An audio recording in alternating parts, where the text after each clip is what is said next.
কেউ নিশ্চয়ই ভুলেননি সেই যে আবরার হত্যাকাণ্ড ঘটেছিল, বুয়েটের ছাত্র দ্বিতীয় বর্ষের ছিল, সে খুন হয়, তাকে গণপিটুনি, আসলে মারাত্মক একটা আউটরেজ তৈরি হয়েছিল বাংলাদেশে। সেই যে আজ থেকে 5.5 বছর আগের ঘটনা, সেই 7ই অক্টোবর 2019 সালে সে মারা যায়।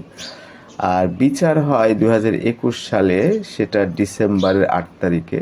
সেখানে 20 জনকে ফাঁসির ঘোষণা করা হয় আর 5 জনকে যাবজ্জীবন কারাদণ্ড দেওয়া হয়েছিল। সেটা আজকে আবার উচ্চ আদালত সেই আদেশ পুনর্বহাল করেছে। সেই আদেশই আছে 20 জনকে মৃত্যুদণ্ড, 5 জনকে যাবজ্জীবন কারাদণ্ড।